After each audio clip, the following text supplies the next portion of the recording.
नमस्ते स्टूडेंट्स, आइए आज हम फिर चर्चा करते हैं हमारे चैप्टर नंबर 3 11th क्लास के लिए।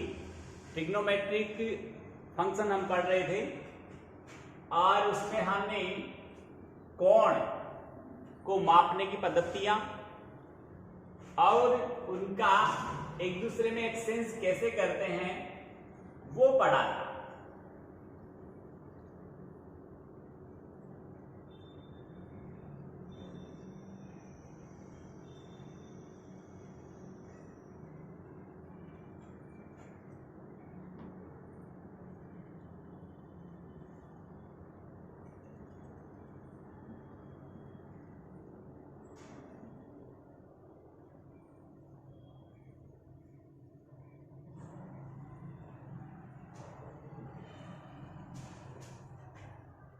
ट्रिग्नोमेट्रिक फंक्शन हमारे चैप्टर का नाम है और हमने पढ़ा था कि कोण किसे कहते हैं और कोण के मापन की क्या क्या पद्धतियां होती है और उनका एक दूसरे में एक्सचेंज कैसे होता है।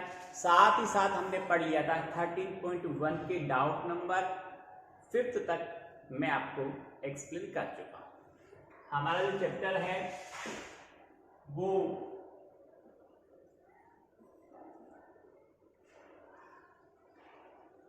थर्ड है। मैं यहां डाउट नंबर 6 की बात कर रहा हूं। एक्सरसाइज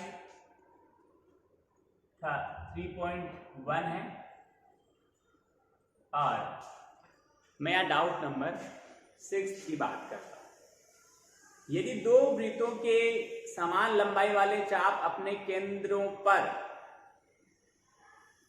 60 और 75 डिग्री कोण बनाता है तो उनकी त्रिज्याओं का अनुपात ज्ञात कीजिए। अभी कर सकते देखो, त्रिज्या अलग अलग है पर चाप की लंबाई समान है। दो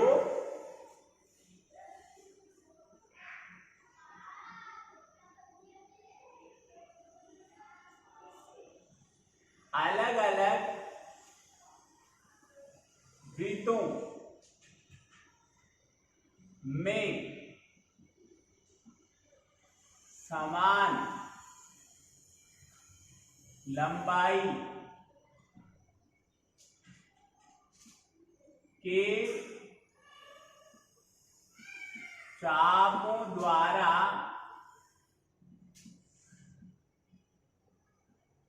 केंद्रों पर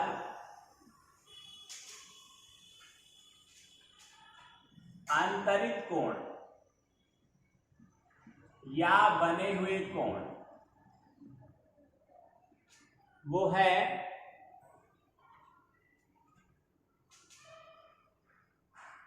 60 डिग्री और 75 डिग्री। मान लिया दोनों वृत्तों की त्रिज्याएं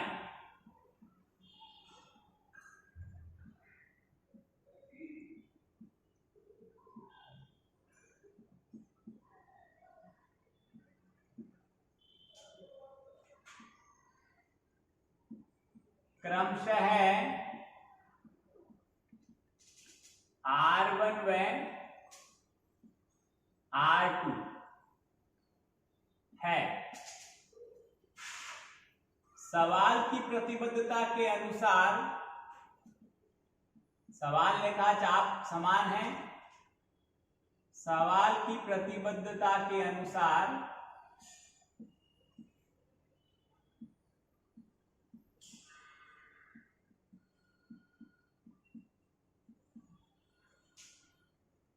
कि पाई R1 इंटू 60/180 ये पहले वृत्त के चाप की लंबाई होगी और पाई R2 इंटू 75/180 ये दूसरे चाप की लंबाई होगी। दोनों चाप हमें समान बताए गए हैं इसलिए मैंने दोनों चाप की लंबाई को बराबर में रख दिया। पाई से पाई कैंसिल हो गया, ये हम कैंसिल कर देंगे, इससे 3 बार कटेगा। R1/3 ये कटेगा R2 गुणा 5 के पहाड़े से काट दें या 15 के पहाड़े से काट दें। 15 5 75 और 15 12 180। ये 3 के पहाड़े से फिर कट जाएगा 4 बार, तो R1 बराबर R2 इंटू 5/4 हो गया। और R1/R2 हम यदि फाइंड आउट करते हैं तो 5/4 यानी जो अनुपात बना वो 5:4 बना। इतनी बात आपके समझ में आ गई हो। हमें यही पूछा गया था कि दोनों वृत्तों की त्रिज्याओं का अनुपात क्या आएगा, तो वो आया 5:4। देखिए स्टूडेंट्स, नेक्स्ट डाउट है 7th। उसमें कहा गया है कि 75 सेमी लंबाई वाले एक दोलायमान दोलक का एक सिरे से दूसरे सिरे तक दोलन करने से जो कोण बनता है उसका माप रेडियन में ज्ञात कीजिए, जबकि उसके नोक द्वारा बनाए गए चाप की लंबाई निम्नलिखित है। अलग अलग लंबाइयां दे रखी है, उनके आधार पर कोण कितना रेडियन बन रहा है वो हमें ज्ञात करना है। ये first doubt, sorry 5th doubt आपने देख लिया होगा।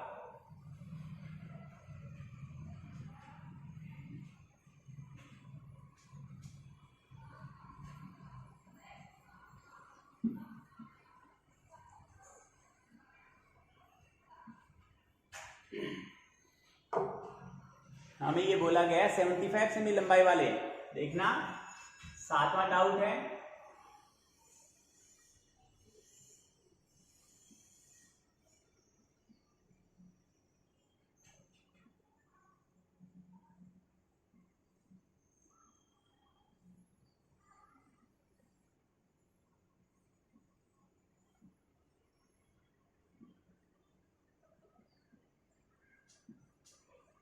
देखो पेंडुलम जो है वो इस प्रकार से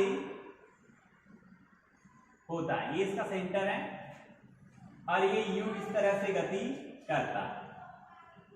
तो ये एक चाप बनाता है, ये चाप केंद्र पे कोण बनाता है। जब ये तेज चलता है तो कोण बड़ा बनता है, जब धीरे हो जाता है तो कोण, मान लो यहाँ पर स्थिति आ गई, इस स्थिति में आ गया ये, यानी इससे आगे नहीं जाता, इससे ऊपर नहीं जाता तो कोण छोटा हो गया, फिर कोण छोटा हो जाएगा। और जब रुकेगा तो कोण है यानी चाप की लंबाई भी शून्य हो जाएगी, रुक जाएगा स्थिर अवस्था में, और तब उसके द्वारा केंद्र पे अंतरित कोण भी शून्य हो जाएगा।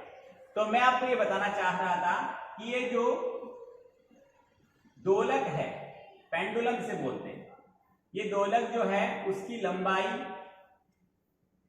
वो उस बनाए गए चाप की त्रिज्या का काम करती है। किसका काम करेगी? त्रिज्या। तो यहां पर इस चाप की त्रिज्या होगी 75 सेंटीमीटर। अब हमें 3 स्थितियां दे रखी है। पहली स्थिति में चाप की लंबाई है वो 10 है, फिर 15 है और फिर 21 है। तो आप ये कहेंगे कि पहली स्थिति, या यहां लिख दूं कि जब चाप की लंबाई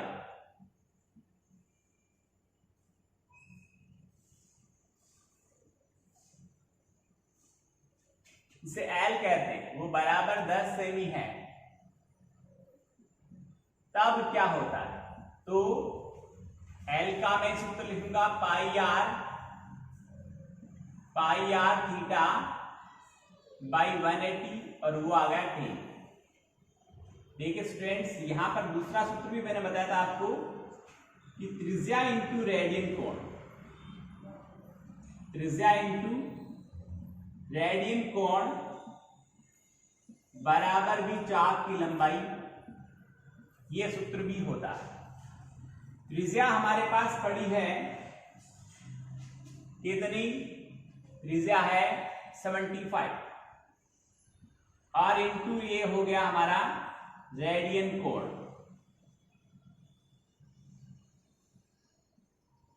और बराबर चाप हमें दे रखा है फर्स्ट स्थिति में 10 सेमी। तो जो रेडियन कोण आएगा उसका सीधा सीधा सूत्र बन गया कि चाप की लंबाई बटे त्रिज्या। रेडियन कोण का डायरेक्टली फॉर्मूला बन गया, चाप की लंबाई बटे त्रिज्या। चाप 10 सेमी लंबा था और त्रिज्या 75 थी, तो रिजल्ट आ गया हमारे पास में 2/15। यह आ गया इतना रेडियन कोण आ गया। ये बात आपको समझ में आई होगी। ये फर्स्ट कंडीशन है। पहली स्थिति में हमें जब चाप की लंबाई 10 सेमी दे रखी है तब रेडियन कोण आता है 2/15 रेडियन। और मैं डायरेक्ट फॉर्मूला आपको बना के दे दिया है कि रेडियन कोण बराबर चाप की लंबाई बटे त्रिज्या होता है। दूसरी स्थिति में चाप की लंबाई 15 है तो ऊपर 15 है और नीचे 75 रहेगा। तीसरी स्थिति में चाप की लंबाई 21 है तो 21/75, 21/75 हो जाएगा। इसको कैंसिल कर देंगे, वो रेडियन कोण आ जाएगा। स्टूडेंट्स, इस प्रकार हमारा एक्सरसाइज 3.1 कंप्लीट हो चुका है। इसके 7 डाउट कंप्लीट हो चुके हैं। इसके आगे मैं आपको आज की वीडियो में बहुत ही शानदार basic introduction of trigonometrical ratio दूंगा, जो आपको बहुत ज्यादा काम में आने आगे। ये जो चैप्टर 3 है हमारा, वो 12th क्लास की जो मैथमेटिक्स है उसके लिए बहुत ही ज्यादा यूजफुल है।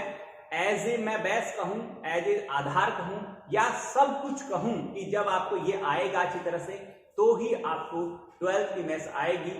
क्योंकि जो 45 से लेकर 40 मार्क्स का जो मैटर होता है, इतना वेटेज का मैटर है, वो ट्रिग्नोमेट्रिकल रेशियो पर डिपेंड होता है। और वो ट्रिग्नोमेट्रिकल रेशियो आपको तभी समझ में आएंगे जब आपको एक 3rd चैप्टर अच्छी तरह से आता है। इसका हर कॉन्सेप्ट, हर फॉर्मूला, हर रिलेशन आपको 101% समझ में आता है और आपको याद भी होना चाहिए। तो मैं बहुत ही जीरो से बेसिक से स्टार्ट करूंगा, वो देखिए आज क्या है।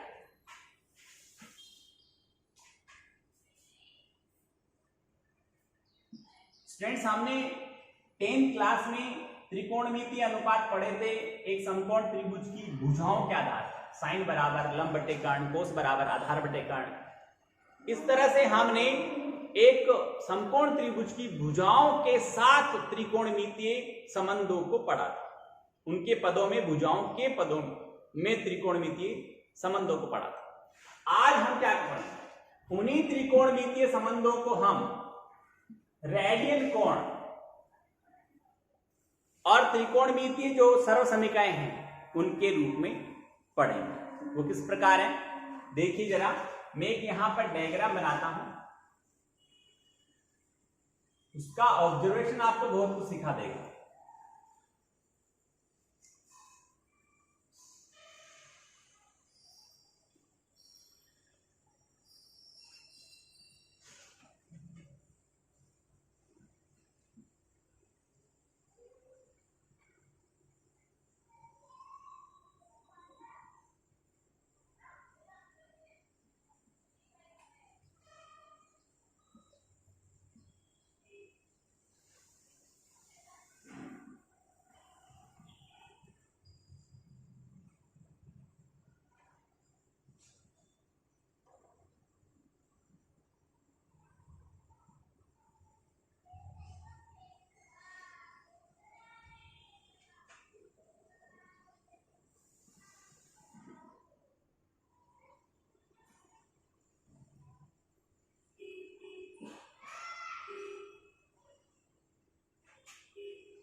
देखिए,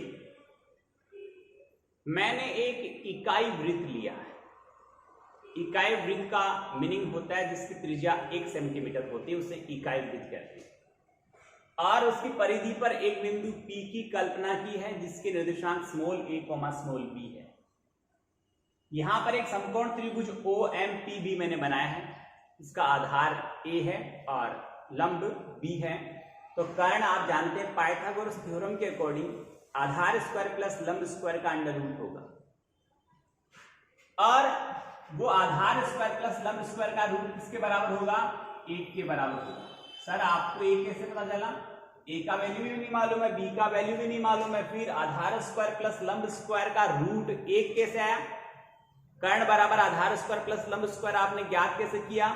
स्टूडेंट्स मैंने स्टार्टिंग में बोला था कि मैंने इकाई वृत्त लिया है जिसकी त्रिज्या 1 सेंटीमीटर होगी, तो OP क्या है, वृत्त की त्रिज्या है, और त्रिज्या कितनी होगी, 1 सेंटीमीटर होगी, तो यहां पर मैंने 1 लिख दी।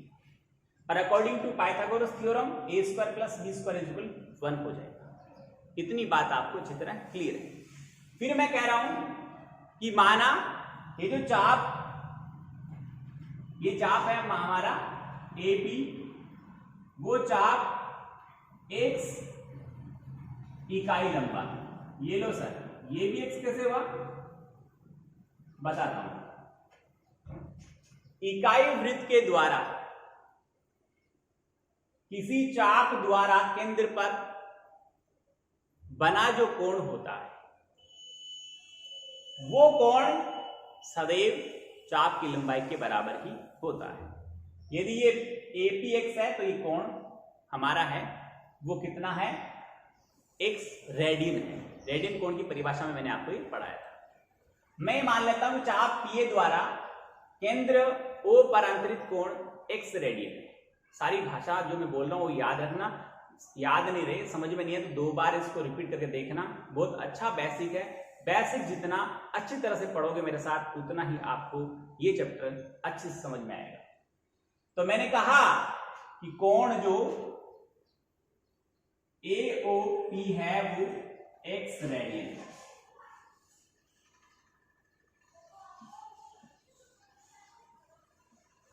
ठीक है, मैंने ये नहीं बोला कि अब इस चैप्टर में हम 11th क्लास में जितने भी त्रिकोणमितीय संबंध पढ़ेंगे वो त्रिकोणमितीय संबंध रेडियन कोण के आधार पर पढ़ेंगे।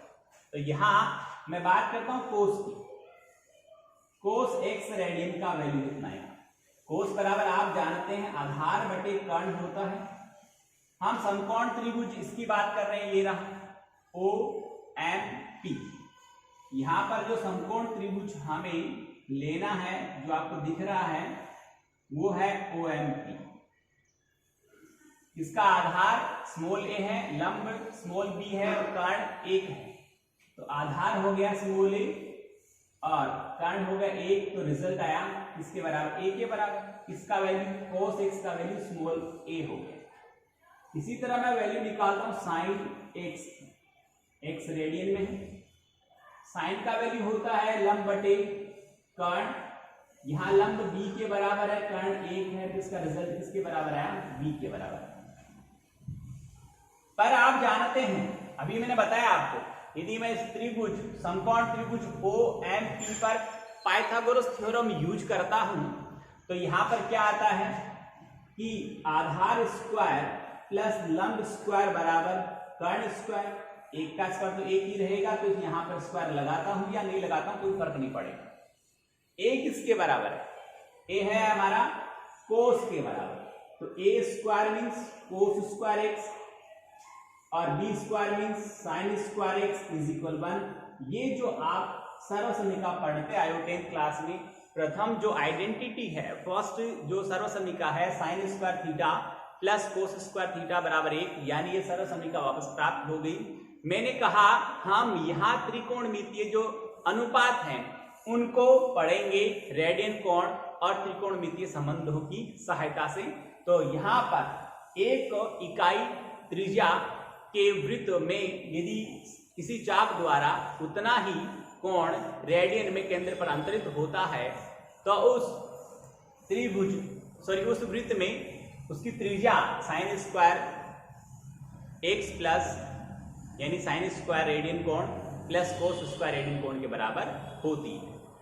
आगे बढ़ते हैं, हम इसको थोड़ा सा और गौर से ऑब्जर्वेशन करते हैं। यहां पर लिखता हूं एक बार, cos x की वैल्यू की बात करें, जब x का वैल्यू 0 होता है, जब x का वैल्यू 0 रेडियन होता है, छोटा सी लगाया वो रेडियन का सिंबल है, जब x का वैल्यू 0 रेडियन है तो जो cos x है वो a के बराबर होने के कारण इसका वैल्यू 1 आ जाएगा। अब रीजन सुनिए क्यों आ जाएगा 1। जब x 0 है तो ये जो p है वो आकर इसी a के ऊपर को इंसिडेंट हो जाएगा, संपाती हो जाएगा। तो अब b तो हो जाएगा 0 और a बढ़कर किसके बराबर हो गया, क्योंकि a किसके द्वारा है, p के द्वारा OA पर डाले गए लंब पाद की लंबाई जो है वो है a के बराबर। जब ये आकर संपाती हो जाएगा यहां, तो कर्ण ही क्या बन जाएगा, आधार बन जाएगा। कर्ण कितना, 1 इकाई। तभी मैंने लिख रखा है यहां पर जो बिंदु है उसके निर्देशांक हो गए 1,0, क्योंकि यहां आधार 1 हो गया। ऊपर गया आधार, मतलब हम जब 2D की बात करते हैं, हम निर्देशांक ज्यामिति की बात करते हैं, तो ये x अक्ष होता है, ये y अक्ष होता है। और x अक्ष पर स्थित बिंदु के लिए x तो कुछ ना कुछ होता है, पर y का मान 0 होता है। यानी भुज तो कुछ ना कुछ होता है, पर कोटि का मान 0 होता है। कोटि 0 हो गई, भुज कितना, यहां से यहां तक त्रिज्या के बराबर है, और त्रिज्या कितनी, 1। अब जब ये P बिंदु B के ऊपर आता है, यानी x का मान 90 हो गया, 90 डिग्री हो गया, यानी π/2 रेडियन हो गया। 90 डिग्री का मतलब होता है π/2 रेडियन। तो कैसे हुआ, ये आपको पता है कि जितना भी डिग्री में कोण होता है उसको π/180 से गुणा कर देने पर वह रेडियन में बदल जाता है। जितना भी डिग्री का कोण होता है उसको रेडियन में बदलने के लिए उस डिग्री वाले कोण को π/180 से मल्टीप्लाई किया जाता है।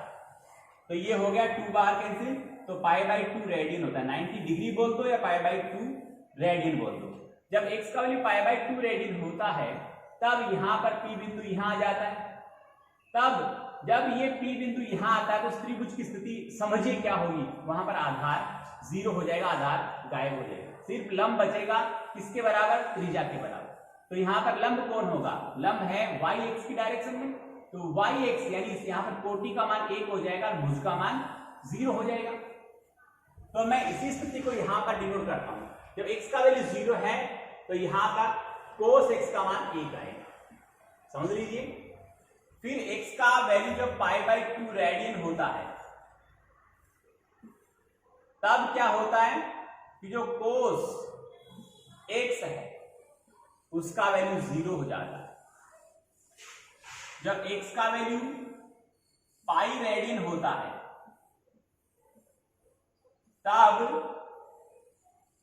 cos x का वैल्यू -1 हो जाता है। देख लीजिए यहाँ पर आधार इधर 1 था, प्लस का इधर आया तो -1 हो गया, क्योंकि ये मूल बिंदु है। मूल बिंदु के दाईं ओर भुज का मान पॉजिटिव और बाईं ओर भुज का मान नेगेटिव होता है। तो यहां पर ये हो गया -1। फिर आगे बढ़े, जब x का वैल्यू 3π/2 रेडियन, 3π/2 रेडियन कैसे हुआ, वापस समझ लीजिए। ये सारे 90 डिग्री के क्वाड्रेंट है, पता आपको 90, 180, 270 और 360। यहां पर ऐसे चलकर जब हम एंटी क्लॉक में, ऐसे चलकर एंटी क्लॉक में यहां पहुंचेंगे तो 270 डिग्री का कोण बनेगा। इसको यदि हम रेडियन में बदलना चाहते हैं तो डिग्री कोण को रेडियन में बदलने के लिए π/180 से मल्टीप्लाई किया जाता है। 90 का भाग 3 बार गया, 90 का भाग 2 बार गया, तो 270 डिग्री बोल दो या 3π/2 रेडियन बोल सकते हैं। आई बात समझ में? तो यहां देखो जब x का वैल्यू 3π/2 रेडियन होता है तब cos x का वैल्यू फिर से 0 हो जाया करता है। देख लीजिए आप, फर्स्ट वैल्यू cos का होगा और सेकंड वैल्यू sin का होगा। फिर वापस में बात करें जब cos का वैल्यू 2π रेडियन होता है तब cos का वैल्यू फिर से 1 हो जाएगा। ये तो cos की वैल्यू है सारी। और sin की देखिए तो sin में थोड़ा सा चेंज जाएगा, वो क्या है, मैं यहां इसको थोड़ा पास लिखते हैं और डायरेक्ट साइन की भी बात कर लो। जब x का वैल्यू 0 है तो sin x 0 होता है। देखिए यहां पर, क्योंकि लंब क्या होगा, जब बिंदु P a के ऊपर रहेगा तो लंब 0 रहेगा, लंब 0 रह गया तो यहां पर क्या है, लंब बटे कर्ण अंश 0 हो गया तो पूरी भिन्न का मान 0 हो जाएगा। तो साइन जब यहाँ इस बिंदु पर रहते हैं हम, यानी कोण बिल्कुल कुछ नहीं बनता, x का वैल्यू 0 रेडियन रहता है, तब साइन का मान 0 हो जाएगा, क्योंकि जब x 0 रेडियन रहता है तब p और a संपाती होंगे, तब लंब की लंबाई 0 हो जाएगी। लंब 0 हो गया, कर्ण तो एक ही रहेगा, लंब 0 हो गया तो पूरी भिन्न यानी अंश जब 0 हो गया तो पूरी भिन्न का मान 0 हो जाया करता है। तो यहां पर साइन का वैल्यू x इक्वल 0 रेडियन, तो साइन x का वैल्यू 0। फिर हम बात करते हैं कब, जब π/2 है x का वैल्यू, तब साइन का वैल्यू 1 हो गया। देखिए जब π/2 है पूरा 90 बना तो p यहां आ गया और यहां आधार यहां रह गया, मतलब ये बिंदु यहां रह गया, तो यहां ये p हुआ, ये देखना यहां पर ये ट्रायंगल जब ऐसे p यहां आएगा तो आधार 0 हो जाएगा और लंब की लंबाई त्रिज्या के बराबर हो जाएगी, और त्रिज्या कितनी है, 1 है। तो यहां पर 1/1 लिखेंगे तो b का मान 1 हो जाएगा। फिर थर्ड स्टेज में देखो, साइन जब पाई की बात करते हैं, यहां 1 से लिखूंगा मैं, जब x का वैल्यू पाई रेडियन है तो साइन x का वैल्यू आएगा फिर से 0, और जब x का वैल्यू हमारे पास 3π/2 है तो आएगा -1, और x का वैल्यू जब 2π हो जाता है तब वापस क्या आएगा 0। ये वैल्यू जो है इस टेबल के अकॉर्डिंग आपको याद रखनी है, और किस तरह से आएगी वो मैंने आपको एक्सप्लेन किया है, अच्छी तरह देखिए। यहां पर सबसे बड़ी बात यह है, पढ़ना ज्यादा इंपॉर्टेंट नहीं है, ये कैसे हो रहा है इस मैकेनिज्म को समझना, इसे याद रखना, और ये कॉन्सेप्ट हमारे माइंड में 101% फिट होता है या नहीं होता, ये बात सबसे ज्यादा जरूरी है। आप कितना पढ़ते हो, कितनी देर पढ़ते हो, इससे ज्यादा जरूरी है कि आपने क्या पढ़ा और वो कितना आपको याद है। यहां जो आज मैंने कॉन्सेप्ट दिया है वो इसीलिए दिया स्टूडेंट्स, और आज की वीडियो में इतना ही पढ़ाऊंगा, क्योंकि इतना परिचय यदि आप याद रखते हो तो कल का जो वीडियो, कल की अपन जो पढ़ाई करेंगे वो आपको स्मूथली 101% समझ में आएगी, क्योंकि इसी जो जितना कॉन्सेप्ट था मैं आपको 100% कर रहा हूं, इतना कॉन्सेप्ट आपको आता है तो मेरी गारंटी है किसी भी क्वाड्रेंट में किसी भी फंक्शन का मान ज्ञात करने में आपको कोई तकलीफ नहीं, इतना आप ध्यान रखें। यहां पर ये पता है एंटी क्लॉक चलते हैं तो पॉजिटिव एंगल बनता है, और क्लॉकवाइज चलते हैं तो नेगेटिव एंगल बनता है, ये बात आपको अच्छी तरह से मालूम है। फिर इसके बाद ये भी आपको अच्छी तरह से मालूम है कि ये फर्स्ट क्वाड्रेंट है, ये सेकंड क्वाड्रेंट है, ये थर्ड क्वाड्रेंट है, ये फोर्थ क्वाड्रेंट। जितना परिचय आज देता हूं 101% तैयार होना चाहिए, उसके बाद ही आपको नेक्स्ट वीडियो समझ में आएगा। ये फर्स्ट क्वाड्रेंट है, ये थर्ड क्वाड्रेंट है, ये फोर्थ क्वाड्रेंट है, और ये फर्स्ट है, सेकंड है, थर्ड और ये फोर्थ क्वाड्रेंट। तो यहां पर 4 क्वाड्रेंट हो गए। फर्स्ट 0 से 90 डिग्री का होता है, सेकंड 90 से 180 होता है, थर्ड 180 से 270 होता है, फोर्थ 270 से 360 होता है। यानी हम रेडियन की बात करें तो 0 से π/2, π/2 से पाई, और पाई से 3π/2, 3π/2 से 2π, वापस घूमते जाएंगे, वैसे रेडियन में कोण का मान बढ़ता जाएगा। और ये भी कहा गया, ये भी देखा गया, ये भी समझा गया है कि यदि एक परिक्रमण पूरा करके वापस हम किसी कोण का मान निकालते हैं तो वो मान कभी बदलता नहीं। यदि अभी p यहां पर है और एक पूरा परिक्रमण करके वापस यहां आ जाए, और एक पूरा परिक्रमण, एक पूरा रिवोल्यूशन है, वो 2π के बराबर होता है, 360 डिग्री के बराबर होता है। कोण में पाई का मान 180 माना गया, तो यहां पर 2π रेडियन हो गया, और एक परिक्रमण करके वापस p यदि अपनी पुनः प्रारंभिक स्थिति में आ जाता है, तब साइन कोस और जितने भी इनसे आगे टेन कोसेक कोसेक निकालेंगे उनके मान कभी भी परिवर्तित नहीं होंगे। याद रखिए, एक परिक्रमण पूरा करने, एक चक्कर पूरा करने के बाद यदि प्रारंभिक स्थिति में हम आ जाते हैं, या 2 चक्कर करने के बाद प्रारंभिक स्थिति में आ जाते हैं, 50 चक्कर करके भी यदि हम प्रारंभिक स्थिति में आ जाते हैं, तो जो मान प्रथम परिक्रमण में होगा, पहले चक्कर में होगा, वही मान सभी परिक्रमण में रहेगा, समान रहेगा, बदलेगा नहीं। जैसे यहां भी x का वैल्यू मान लीजिए 60 डिग्री है। 60 डिग्री मतलब पाई बाई 3 हो गया रेडियन। मैं घूम के वापस यहां आता हूं एक चक्कर में, तो इतना तो था ही, मैंने यहां से यहां एक चक्कर और लगा दिया, यानी अब क्या हो गया, ये 2 पाई, एक चक्कर मतलब 2 पाई रेडियन और प्लस पाई बाई 3 हो गया। समझ में आ गई आपकी बात? मैं 2 चक्कर लगाता तो 4 पाई होता, 5 चक्कर लगाता 10 पाई हो गया, मैं 100 चक्कर लगाता तो 200 पाई होता, पर आता वापस वही। तो ये जो परिक्रमण है वो परिक्रमण पूर्ण है। पूर्ण परिक्रमण का मतलब जब यहां पाई का मान सम संख्या में हो, 2 के गुणज में हो, तब हम क्या मानेंगे, पूर्ण परिक्रमण, पूरा चक्कर मानेंगे। और पूरा चक्कर लगाकर प्रारंभिक स्थिति में आते हैं तो त्रिकोणमितीय जो अनुपात है उनके मान नहीं बदलते। स्टूडेंट्स, उम्मीद करता हूं आपको अच्छा लगा होगा, समझ में आया होगा। अच्छी तरह पढ़ें, मेहनत करें, ये टेबल अपनी फेयर नोटबुक बनाएं। फेयर नोटबुक, बुक, सारी पाठ्य जो क्रम की सामग्री है वो आपके पास होनी चाहिए। जल्दी से जल्दी अरेंज करें, होमवर्क करें, पढ़ें, मेहनत करें, तैयारी करें। बहुत बहुत धन्यवाद।